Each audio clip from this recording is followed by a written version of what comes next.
దేవుని పరిశుద్ధ నామానికి మహిమ కలుగునుగాక.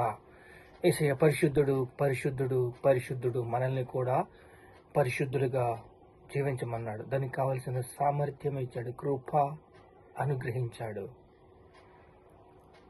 మందిరము, నా మందిరము సమస్త అన్యజనులకు ప్రార్థన మందిరము అని దేవుడు ఎంతో మనకి అనేక గ్రంథాల ద్వారా చెప్పాడు. అగ్గయ్య రాసిన పత్రికలో 2వ అధ్యాయం 9వ వచనంలో అయితే, వెండి నాదే, బంగారం నాదే, ఈ కడవరి మందిరము యొక్క మహిమ మునుపటి మందిరము యొక్క మహిమను మించినది. కడపటి ఆదాము యేసయ్య. ఆదాము పొడిపోయిన ఘటం. ఈ పొడిపోయిన ఘటం నుంచి మధ్యలో అపవాది ప్రవేశించి ఎంతో విచ్ఛిన్నం చేసి అధర్మం, మోసం, అన్యాయం, రోగాలు, ఈ భౌతికంగా ఈ దేహానికి గాయపడే రీతిలో మనిషి ఎలా మారిపోతున్నాడో తెలియకుండానే విష సర్పం అయిపోతున్నాడు. విషంగా మారిపోయి అపవాది యొక్క స్వరూపంలోకి వచ్చేసాడు. మందిరము ఎలా ఉండాలని దేవుడు ఆశించాడు.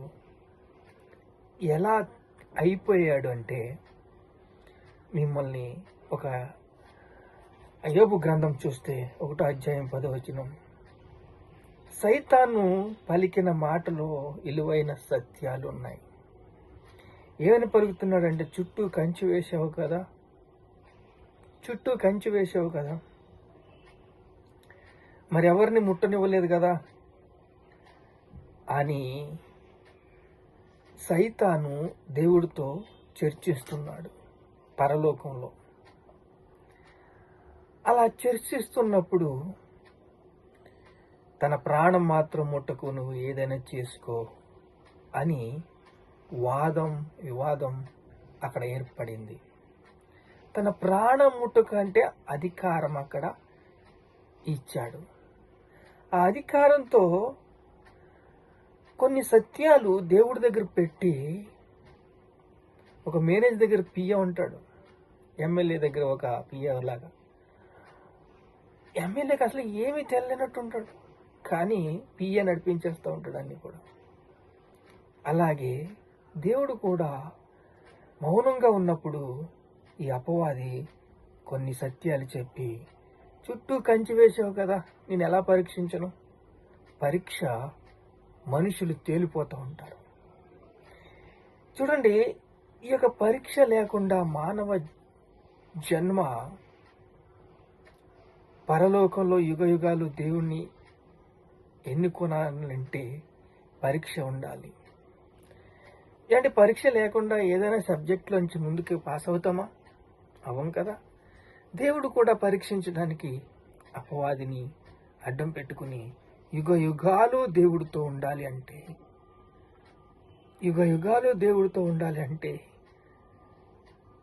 దేవుడు ఆ మాత్రం పరీక్ష ఉండాలి కదండి. ఇప్పుడు చుట్టూ కంచి వేసావు కదా అని యోబుతో అంటున్నాడు.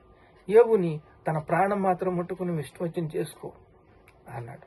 దేవుడు ఇచ్చాను, దేవుడు తీసుకుని వెళ్ళిపోయాను. దేవుడే ఇచ్చాను, దేవుడే తీసుకెళ్ళిపోయాడంటే, ఇంకా 38వ అధ్యాయంలో అయితే ప్రత్యక్షమైపోయి మాట్లాడుతున్నాడు.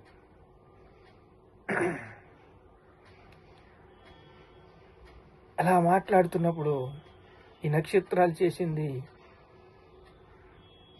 ఎవరనుకుంటున్నావు? ఈ గ్రహాలను చేసింది ఎవరనుకుంటున్నావు? ఈ భూమిని చేసింది ఎవరనుకుంటున్నావు అంటే మాట్లాడలేకపోయాడు. ఒకసారి మాట్లాడాను, ఇంకొకసారి నోరెత్తనన్నాడు. ఇప్పుడు ఈ కడవరి మందిరము యొక్క మహిమ మునుపటి మందిరము యొక్క మహిమను మించినది. కడవరి మందిరము యొక్క మహిమ అంటే ఏమిటి? దీంట్లో ఉన్న సత్యాలు ఏమిటి? మీరు పరిశుద్ధాత్మకు ఆలయమై ఉన్నారని మీరు విన్నారు కదా. ఈ ఆలయానికి ఉన్న ఒక గుణ లక్షణాలు ఏమిటి? జీసస్, యేసుక్రీస్తు స్వరూపంలోకి మనిషి రావాలని, మనిషి దేవుడు రూపంలోకి రావాలని ఆయన సృష్టించింది తన స్వరూపంలో సృష్టించుకున్నాడు. తనకు లాగుండాలి తన బిడ్డలని. కానీ ఇక్కడ మధ్యలో ప్రవేశించి అపవాది తన క్రియలన్నీ కూడా మార్చేస్తున్నాడు. తన యొక్క విజన్స్ అన్ని మార్చేస్తున్నాడు. పిచ్చాచి రూపంలోకి వచ్చేస్తున్నాడు. నాణ్యత లేదు. ఉద్యోగంలో, విద్యలో, వైద్యంలో అంతా కూడా కమిషన్, అన్యాయం, అక్రమం, మోసం అన్నిటిలోని తన గుణ లక్షణాలన్నీ కూడా కనపరుచుకుంటున్నాడు. మునుపటి మందిరము యొక్క మహిమ ఏమిటంటే ఆదాము యొక్క మనిషిని ఎలా చేసుకున్నావో నీకు తెలుసు. కానీ క్రీస్తు మనిషిని నాకులాగా ఉండాలి, నా స్వరూపంలో ఉండాలి. ఆ కళ్ళు, ఆ యొక్క సౌందర్యం, ఆ యొక్క నోరు, ఆ యొక్క చెవులు ఎంత అందంగా నేను సృష్టించుకున్నానో అలాగే ఒరిజినల్ కావాలి, రియాలిటీ కావాలి, నాకులాగా ఉండాలి అని దేవుడు ఆశపడ్డాడు. అందుకే అంటున్నాడు కదా, వెండి నాదే, బంగారం నాదే. ఈ కడవరి మందిరము యొక్క మహిమ మునుపటి మందిరము యొక్క మహిమను మించినది. ఈ దర్యావాషి ఏలుబడిలో ఈ మందిరము కట్టబడింది. ఆత్మతోనూ శక్తి చేతను బలము చేతను కాదు, నా ఆత్మ చేత ఇది జరుగునన్నాడు. మందిరము అంటే మనం చూసేది గోడలు, గోపురాలు, ఇక మందిరము కాదు, మనమే. మన యొక్క గుణ లక్షణాలు దేవుని స్వరూపంలోకి రావాలని, మనిషి యొక్క స్వరూపము, మనుగడ, నరుడుగా అయిపోయిన చరిత్ర.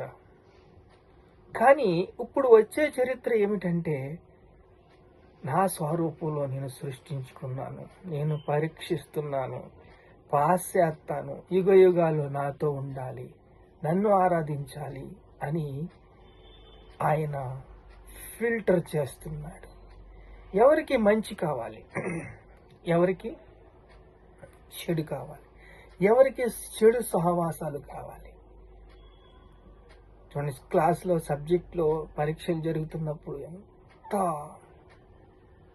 శక్తిని మించి వారు మార్పు చెందాలని చూస్తారు.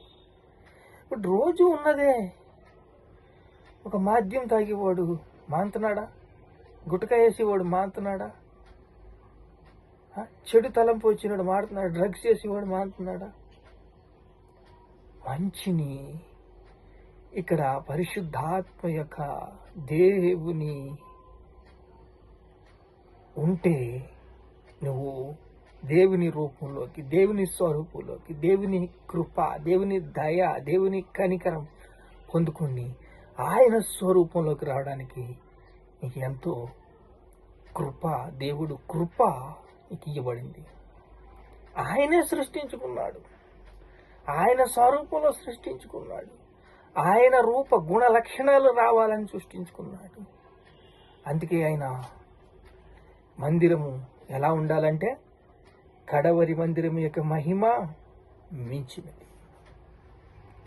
కడవరి మందిరం యొక్క మహిమ మించినదని ఈ స్థలమందు నేను సమాధానము నిలుపు అనుగ్రహించుచున్నాను. ఇదే యెహోవా వాక్కు.